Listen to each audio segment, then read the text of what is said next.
Alors, c'est le moment de demander au nouveau président élu, professeur Deschênes, de présenter son activité scientifique. Monsieur le Président, Monsieur le Secrétaire perpétuel, chers collègues, chers amis, c'est évidemment un honneur pour moi de faire cette présentation et je la diviserai en deux grandes parties. La première partie, ce sera de dire quelques mots à mon sujet, parce que je suis sûr que beaucoup d'entre vous me connaissent mal, ou peu, ou pas du tout. Et donc je crois que c'est important que quand même les académiciens et académiciennes connaissent au moins qui est le futur président. Et donc je commencerai par quelques mots d'introduction avant de parler finalement du cœur du problème, c'est-à-dire le voyage de 40 années au cœur du diabète de type 2, de la physiopathologie au traitement. Donc en fait, après des études secondaires en latin grec à l'Athénée royal de Malmedy, j'avais bien le choix parce que mon papa, dont je parlais à la fin de l'exposé, était professeur de latin grec. Je suis entré en médecine à l'Université de Liège en 1969 et très rapidement, comme vous voyez, j'ai été assistant dans le laboratoire de physiologie du professeur Lecomte en 1971, où je me suis intéressé directement à l'exercice musculaire et notamment à la régulation de la production d'acide lactique. Et en 1973, comme vous voyez, donc j'étais à ce moment-là au premier doctorat de médecine, j'ai fait ma première publication scientifique après une présentation à la Société belge de physiologie et de pharmacologie. Et le titre, comme vous le voyez, en quadrillé en rouge, c'est Influence du blocage des récepteurs bêta-adrénergiques sur l'acidémie des flores. Ça date d'il y a 50 ans. Je viens de réaliser ça, 50 ans. Et vous voyez par ailleurs qu'il y a déjà l'intérêt à la fois pour la pharmacologie et pour le métabolisme. Et c'est ce qui va finalement guider toute ma carrière que vous allez voir. Et donc ce travail a été fait à l'Institut Léo Frédéric d'Azelcourt. Et j'ai continué à m'intéresser à l'exercice musculaire. Parallèlement à mes études de médecine, j'ai fait la licence en éducation physique et j'ai été diplômé de médecine en 1976 et puis j'ai continué à faire la licence en médecine du sport parallèlement à ma formation en médecine interne. Et le titre de mon mémoire à l'époque était Rôle du système adrénergique dans l'hyperactacidémie de l'exercice chez l'homme. Et j'ai poursuivi avec un doctorat toujours en physiologie, dans le service du professeur Lecomte, critique de l'appréciation de l'aptitude physique par la technique dite du seuil d'anaérobiose en physiopathologie. La deuxième grande date, c'est évidemment 1976, où j'ai été proclamé docteur en médecine d'une part, et j'ai passé le concours d'entrée en médecine interne dans le service du professeur Henri Van Koenberg. Et à ce moment-là, j'avais déjà 6 publications au cours de mes 4 années de doctorat en médecine, à tel point que quand j'ai passé le concours, on devait se présenter en 30 secondes, et j'ai immédiatement une réflexion d'un des membres du jury, me disant « Monsieur Chêne, est-ce que vous avez eu le temps de faire un peu de médecine dans tout ça ?» Et donc ça commençait mal, évidemment, juste avant de présenter un cas clinique.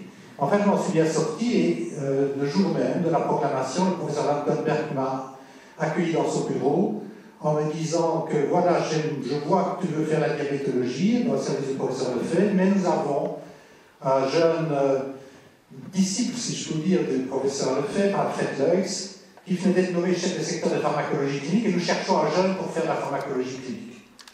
Et donc, est-ce que tu acceptes ou non? On n'a pas beaucoup de choix, il faut bien le dire. Et j'ai accepté, et ce qui explique finalement que j'ai mené une double carrière, à la fois de diabétologue et de pharmacologue clinicien. Donc j'ai fait ma spécialité en médecine interne, et j'ai eu parallèlement un doctorat en physiologie dont je vous ai parlé. Et donc, en 1976, c'est le début de ma double orientation, à la fois le professeur Lefebvre, nutrition et maladies métaboliques, et pharmacologie clinique avec le professeur Leux, qui malheureusement est décédé en 1985, et donc j'ai été rapidement orphelin, et j'ai été obligé de conduire moi-même toute la pharmacologie clinique au CHU de Liège. Alors le professeur Lefebvre, ici présent, m'avait dit quand je suis entré dans le bureau de l'académie, j'espère bien, André, que je serai là pour ton discours de président. Et je vois non seulement qu'il est là, mais qu'il est là en pleine forme. Il a consacré toute sa vie au glucagon, et figurez-vous qu'il y a un mois, il a publié, je ne dirais pas à quel âge il a pour le moment, mais il a publié avec moi dans la prestigieuse revue Lancet d'endocrinologie une histoire de 100 ans sur la découverte du glucagon. Vous voyez le titre en bas de l'exposé. Je voudrais le remercier pour la confiance dont il m'a toujours témoigné dans le cadre de ma carrière. Donc ma carrière clinique et scientifique, c'était de l'hôpital de Bavière au CHU de Sartiguement, Et assez progressivement, j'ai quitté la physiologie pour passer à la physiopathologie et la pharmacologie. Et vous voyez la citation de Claude Bernard, la physiologie, science de la vie, contient nécessairement la pathologie, science de la maladie. Et je dois dire que j'ai une chance exceptionnelle, je crois que nous avons, et vous avez une chance exceptionnelle, de mener finalement une carrière très riche et très variée. J'ai fait de la clinique, de la recherche, de l'enseignement et de l'édition. Et je crois que c'est une richesse exceptionnelle de pouvoir faire ces quatre, parce que chaque partie, évidemment, nous apporte une richesse incroyable. Et je voudrais dire que quand j'ai été retraité à l'Université de Liège, le président du département de médecine, dans son petit discours de clôture, avait dit « André Chêne doit avoir un truc, c'est lui qui voit le plus de malades, c'est lui qui donne le plus de cours, diabétologie plus toute la pharmacologie, c'est lui qui publie le plus, je ne sais pas comment il fait. » Le fait, c'est le travail d'une part et certainement la passion. Et donc, en pratique, j'ai mené cette double carrière, diabétologie, pharmacologie clinique et pharmacothérapie. Et je ne vais pas détailler tout ça, mais au début, je me suis surtout intéressé au diabète de type 1, les nouvelles insulines, les pompes à insuline, le pancréas artificiel. J'ai eu l'occasion de faire quelques séjours de recherche à Chicago, à l'Université de Chicago, avec un travail avec Evan Potter sur la chronobiologie de la régulation de la glycémie et les effets du sommeil sur le contrôle glycémique. Et puis je me suis orienté progressivement vers le diabète de type 2, dont je vais vous parler dans quelques minutes. Et à côté de ça, évidemment, j'ai mené des études de pharmacologie clinique, de phase 1 et de phase 2, co-investigateur également de nombreuses études internationales de phase 3. Et ma thèse d'application d'enseignement supérieur, défendue en 1991, étude quantitative de la sécrétion, de l'action et du métabolisme de l'insuline, modèle de régulation glycémique chez le sujet normal obèse et diabétique. Par ailleurs, à côté de tout ça, bon, évidemment, je participais à pas mal d'associations et finalement, il faut croire que j'étais né pour devenir président. Comme vous voyez, j'étais président de pas mal de sociétés en Belgique et à l'étranger dans le domaine de la diabétologie, je ne vais pas les énumérer. Et par ailleurs, en pharmacologie clinique également, outre la recherche dans l'unité de pharmacologie clinique de phase 3 au CHU de Liège, ATC, je suis également membre suppléant de la commission de transparence des médicaments pendant très longtemps et maintenant membre effectif de la commission de remboursement des médicaments. Donc, une autre étape importante, évidemment, dans ma carrière, c'était 2000, retraite du professeur Lefebvre, retraite du professeur Albert Dress en pharmacologie, et la faculté de médecine m'a confié les deux enseignements, ce qui était évidemment une très lourde charge. Et à partir de 2000, j'ai passé beaucoup de temps à enseigner à la fois la diabétologie, mais également toute la pharmacologie et toute la pharmacothérapie aux différents docteurs. Et à partir de ce moment-là, j'ai décidé finalement de réunir les deux expertises, à la fois la diabétologie et la pharmacologie, et de m'intéresser à la pharmacothérapie du diabète de type 2, où j'ai acquis, je dois dire, une certaine reconnaissance au niveau international. Comme vous voyez, j'ai été invité pour écrire de nombreux éditoriaux et revues dans des journaux assez prestigieux dont vous avez la liste ci-dessous. On en arrive maintenant au cœur du problème et au diabète de type 2.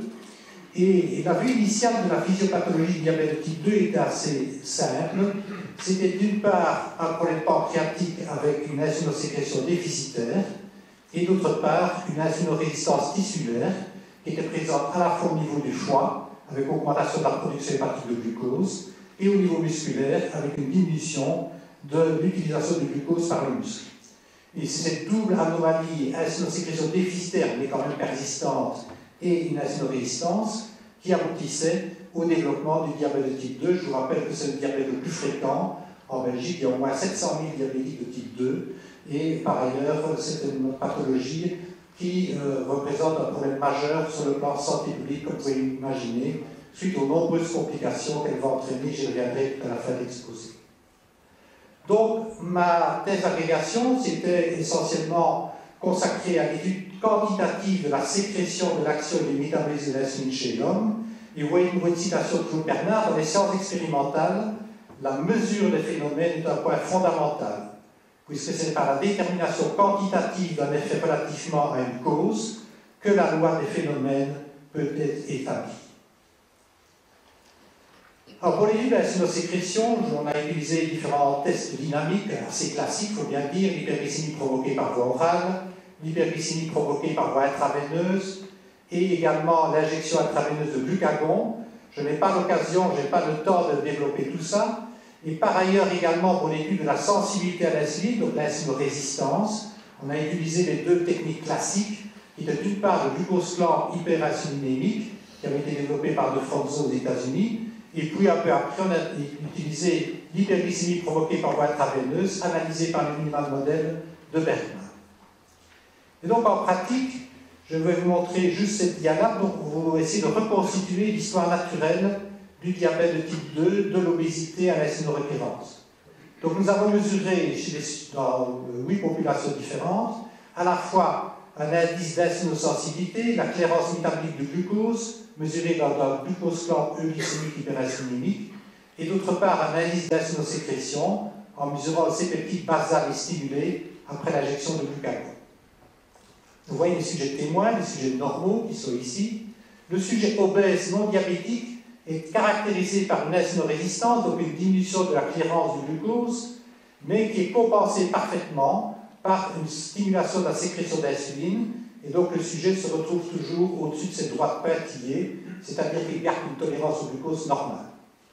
Lorsque le patient devient diabétique, obèse ou non obèse, non insulinorequérant, NIR c'est non insulinorequérant, vous voyez que dès qu'il devient diabétique, l'insulinorésistance s'aggrave, et par ailleurs, alors qu'il devrait se déplacer encore plus vers la droite, il est incapable de se déplacer vers la droite. Vous voyez que l'insulinosécrétion commence à fléchir et se revient vers la gauche. Et si le sujet devient insulinorequérant, pour être bien équilibré, vous voyez qu'il y a un effondrement à ce moment-là de l'insulinosécrétion et que l'insulinorésistance finalement n'est plus majorée de façon supplémentaire. Comme vous voyez, le sujet obèse dans les 3 catégories, non diabétique, obèse, diabétique type 2 non insulinorequérant et obèse diabétique insulinorequérant, chaque fois se déplace vers la droite par rapport au sujet non obèse, c'est-à-dire que le sujet obèse est obligé de sécréter plus d'insuline pour maintenir une tolérance au glucose plus ou moins normale. Donc l'obésité joue un rôle majeur, bien évidemment, en relation avec le diabète de type 2, et j'ai eu l'occasion de tester 3 techniques pour faire perdre du poids et voir les effets métaboliques. D'une part, une diète protéique de 13 jours chez les sujets obèses, c'est des études très anciennes, qui remontent d'ailleurs quand j'étais encore à la fin de ma formation de médecine interne. Donc nous avons testé cela chez des sujets hospitalisés à l'unité métabolique à Bavière. Les effets de la chirurgie bariatrique, soit de la gastroplastie, soit de bypass, également toute une série d'études qui ont été publiées dans des revues, et également les effets de différents médicaments anti-obésité qui permettaient de faire perdre du poids, mais également d'améliorer le contrôle métabolique. Malheureusement, je n'ai pas le temps de développer ces différentes études pour me consacrer finalement à la partie de pharmacologie. Donc le diabète de type 2, je vous l'ai dit initialement, c'est une maladie relativement simple, déficit insulinosécrétoire, insulinorésistance, avec 3 organes qui étaient impliqués, c'est le fameux triumvirat de De Fronzo, le pancréas endocrine, le foie et le muscle squelettique. Et puis après, ça s'est compliqué avec différents organes qui sont entrés dans la scène. Vous voyez d'une part le tube digestif, bien évidemment. Patrice Cagny est ici présent dans la salle et c'est un grand expert, comme vous le savez, du microbiote. Donc le tube digestif et également le rein. Et ça va aboutir non seulement à une meilleure compréhension de la physiopathologie du diabète type 2, mais également au développement de nouveaux médicaments qui vont cibler d'une part le glucagonate peptide 1, donc le GLP1, soit en inhibant l'enzyme qui dégrade cette hormone incrétine qu'on appelle la DPP4, soit en donnant des agonistes des récepteurs des GLP1. Et puis plus récemment, on a des molécules qui vont inhiber les cotransporteurs sodium-glucose au niveau rénal, ce qu'on appelle les glyphosines, et vous allez voir que ces glyphosines ont des effets tout à fait inattendus et spectaculaires. Et donc en pratique, je me suis consacré à cette pharmacothérapie et donc je me suis surtout intéressé aux nouvelles molécules dans les 15 dernières années, les gliptines, les analogues du GLP1 et les glyphosines.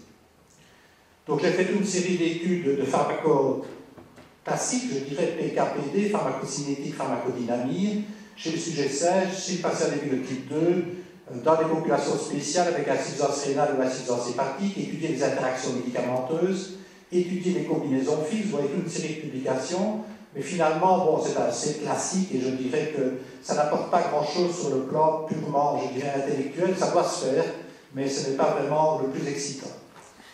Par contre, ce qui est excitant peut-être, c'est de voir l'histoire naturelle d'un médicament, quel que soit le médicament, dans toutes les disciplines.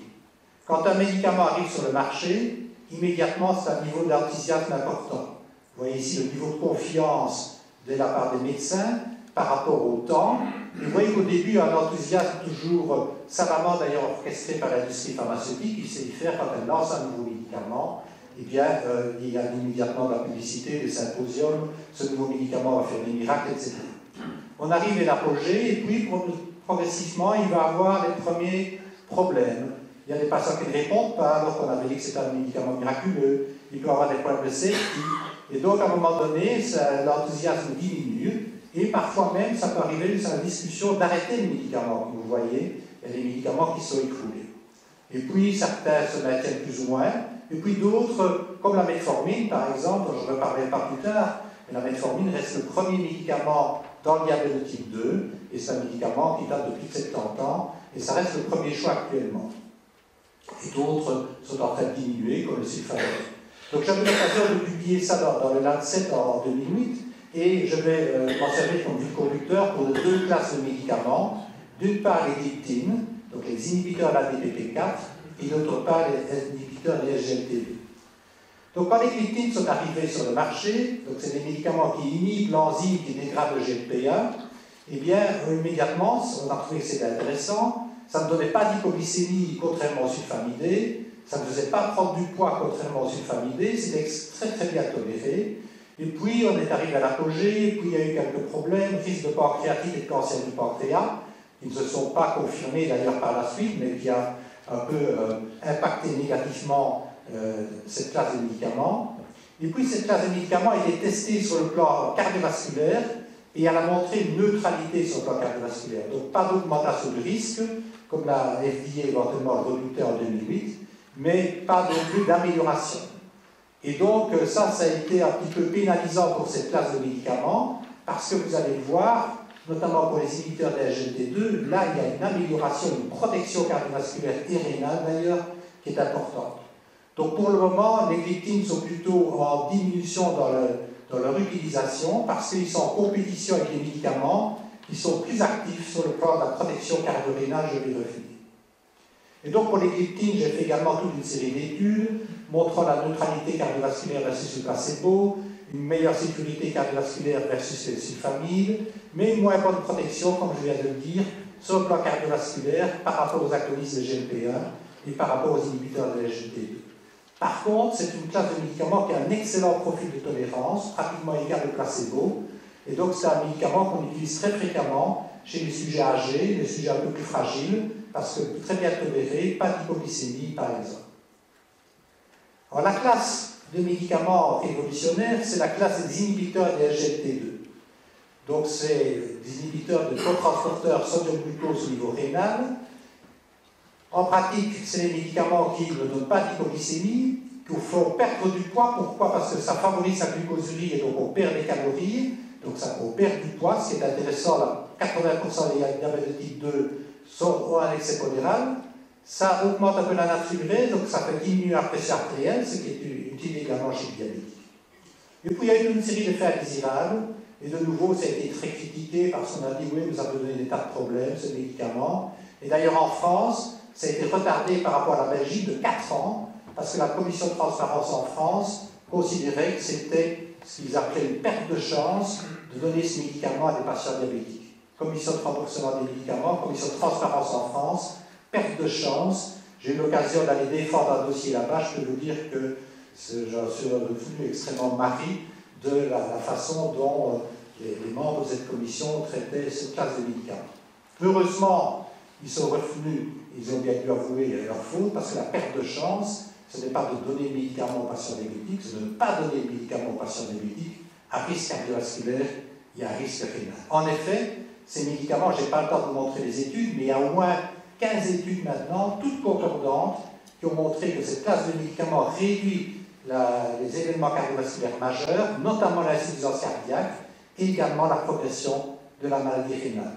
À tel point d'ailleurs que les cardiologues s'en emparent et les néphrologues s'en emparent également, indépendamment du diabète de type 2. Alors, le mécanisme, je n'ai pas le temps d'y revenir, mais grosso modo, il y a des effets métaboliques. Au début, on disait, bon, ça augmente la glucosurie, c'est très bien, donc ça va faire perdre, ça va diminuer le niveau de l'hyperglycémie, ça va faire perdre un peu du poids par perte calorique, mais on voit que ces effets métaboliques sont beaucoup plus complexes qui sont représentés ici, et en plus, il y a des effets hémodynamiques qui ont été bien démontrés également, et c'est la conjonction des deux, plus des effets biochimiques très particuliers, qui va faire en sorte que cette classe de médicaments protège le cœur et protège le rein. Et donc on a toute une série d'effets bénéfiques qui sont repris ici, également maintenant des effets démontrés sur la stéatose hépatique en plus, et des effets indésirables bien entendu, mais finalement pour la plupart, ici les points d'interrogation, ça ne s'est pas vérifié, et le seul effet indésirable qui existe, c'est un effet attendu, c'est l'infection génitale, 3 à 6 fois plus élevé qu'avec un placebo, mais grosso modo c'est 10% un peu plus élevé chez les femmes que chez les hommes, et également un petit risque d'acidocétose, 2 fois plus fréquent qu'avec un placebo, mais dans le diabète type 2, comme vous le savez, l'acidocétose reste extrêmement rare, sauf lorsqu'on est dans une condition très particulière, par exemple en post-op chirurgical abdominal. Donc on assiste à une véritable révolution dans le traitement du diabète type 2, comme j'avais écrit avec Nicolas Pacol dans la revue médicale de Liège, des antidiabétiques dotés d'une protection cardio-rénale indépendamment du contrôle glycémique. Et ça, c'est tout à fait inattendu, évidemment. Donc, la véritable révolution, c'est que c'est un médicament qui est développé initialement pour faire baisser la glycémie. Il protège les patients diabétiques d'une maladie cardiovasculaire, d'une insuffisance cardiaque et d'une maladie rénale. Mais ça a été également démontré exactement avec la même protection chez les sujets non diabétiques. Et d'ailleurs, maintenant, depuis peu, les cardiologues peuvent prescrire ce médicament dans l'insuffisance cardiaque avec fraction d'éjection, soit préservée, soit diminuée, avec ou sans diabète de type 2. Et les néphrologues également s'emparent de la molécule, parce que cette molécule protège contre l'insuffisance rénale terminale, contre la dégradation de la fonction rénale, de nouveau chez les patients diabétiques, je dirais comme attendu ou comme espéré peut-être, mais également chez les sujets non diabétiques. Et donc maintenant, et je termine pratiquement, dans les grandes recommandations internationales, on assiste à un changement de paradigme depuis les années 2020, avec une évolution d'une vue glucocentrique au départ. On vise à contrôler la glycémie, l'objectif c'était de faire baisser l'HbA1c. On passe d'une vue glucocentrique à une vue organocentrique, c'est-à-dire que ce qui nous intéresse maintenant, c'est de protéger l'organe, les deux organes particulièrement cibles dans le diabète type 2, le cœur et le rein.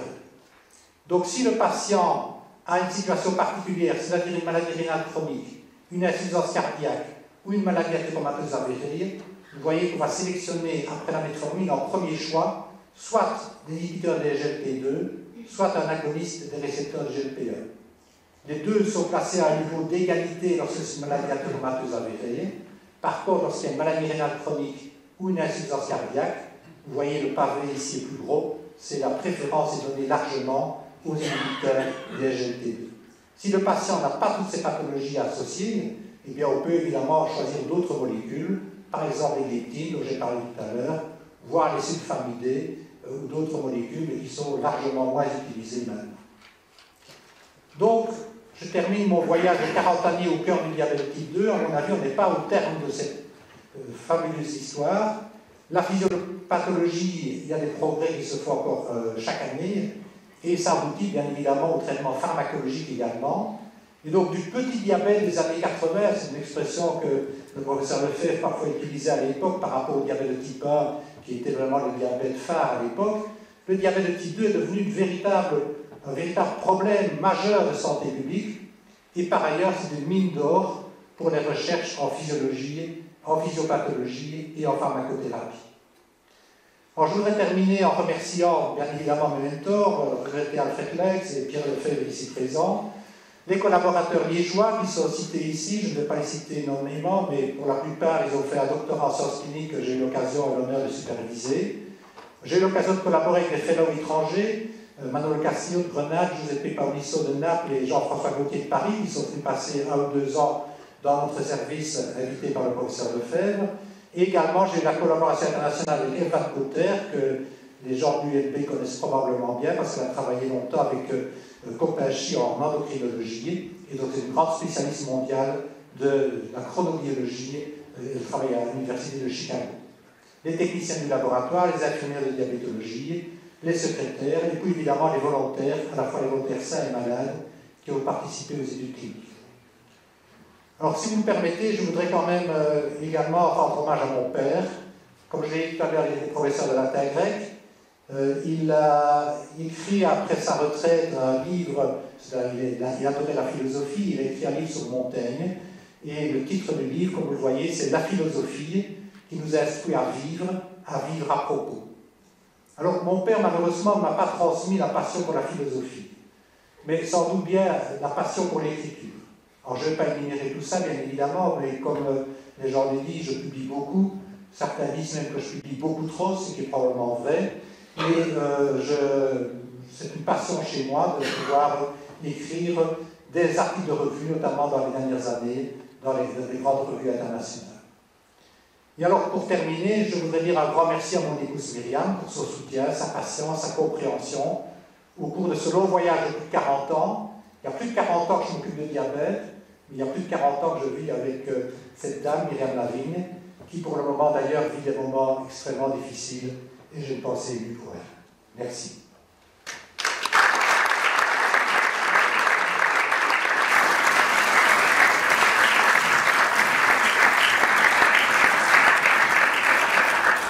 Merci beaucoup pour cette très belle conférence.